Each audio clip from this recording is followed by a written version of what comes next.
Aujourd'hui, nous allons parler de la grâce. Today, we will talk about the grace.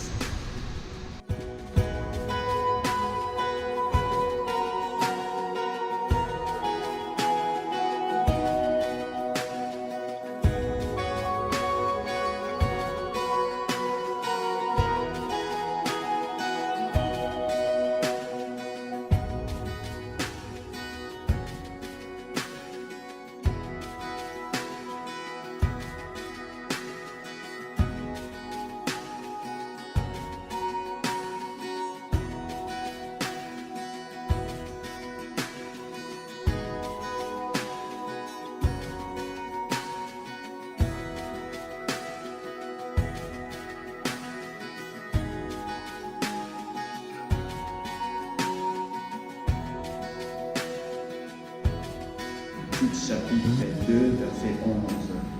C'est écrit: la grâce de Dieu s'est révélée comme une source de salut pour tous les hommes. La grâce de Dieu s'est révélée comme une source de salut pour tous les hommes. Dans sa version anglaise, c'est écrit: God has shown us undeserved grace by coming to save all people. C'est un passage qui a trait à la grâce. Alors, c'est quoi la grâce?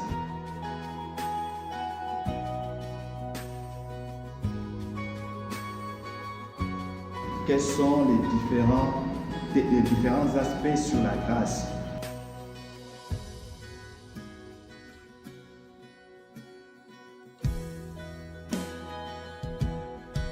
Le mot grâce est défini selon son sens esthétique, le mot grâce est défini selon son sens moral et le mot grâce est défini selon le sens strictement ou proprement dit religieux.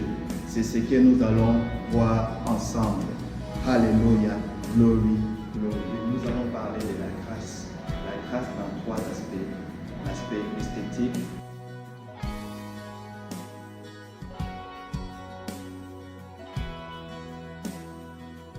l'aspect moral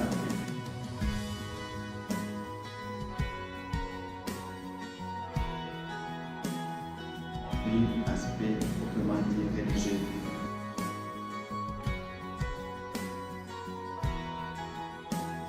Dans l'aspect esthétique, la grâce est définie comme étant un attrait ou un charme. Et nous allons le voir qu'il est au moins repris 2 fois dans les livres de Luc, où on dit que Jésus grandissait en stature et en grâce.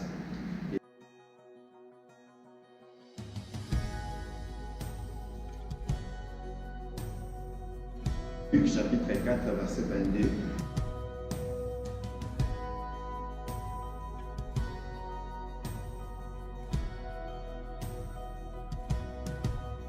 On a vu la grâce, premièrement, la grâce dans l'aspect esthétique, qui veut dire charme ou attrait. On le voit dans le livre de Luc au moins 2 fois, où il est écrit que Jésus grandissait en grâce et en stature. Et puis on voit aussi que les gens admiraient ses paroles pleines de grâce. Et la grâce peut encore être définie du point de vue moral comme étant faveur ou bienveillance. Faveur ou bienveillance. L'exemple le mieux adapté, c'est l'exemple de Joseph, un jeune israélite qui s'est retrouvé vendu par ses frères en Égypte. Ce dernier va trouver grâce auprès du pharaon de l'époque et qui va le placer comme le premier ministre de l'Égypte.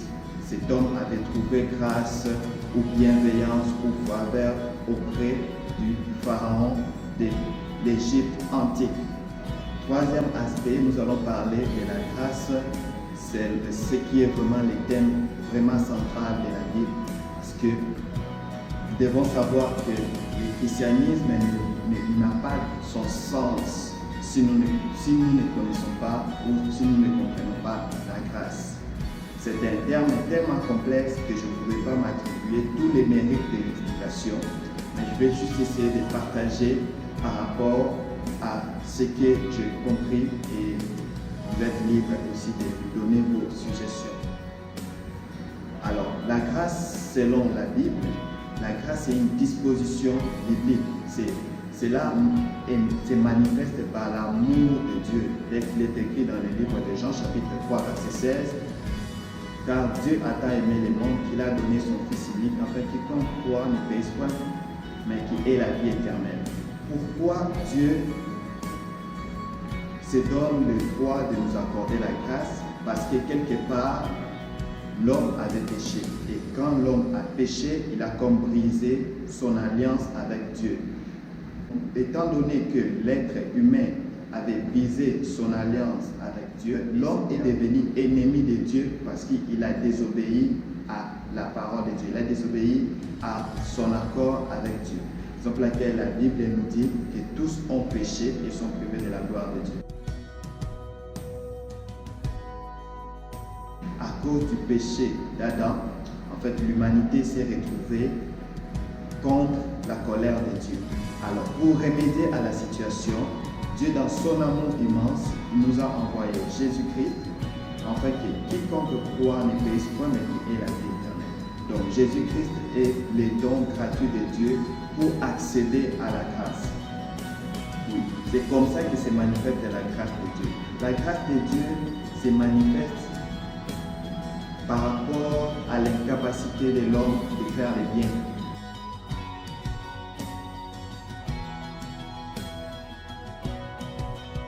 Alléluia, glory, glory. La grâce est une personne. La grâce s'appelle Jésus-Christ. Oui, il nous a tellement aimés qu'il a accepté de mourir sur la croix de Golgotha. En lui, la Bible a dit, il n'y a plus de condamnation pour ceux qui sont en Jésus-Christ. Les choses anciennes sont passées, toutes choses sont devenues nouvelles. C'est-à-dire le Seigneur, par sa mort sur la croix de Golgotha, il nous fait entrer dans un nouveau processus de transformation. La mort de Jésus-Christ a déclenché la liberté d'avoir le Saint-Esprit en nous en permanence.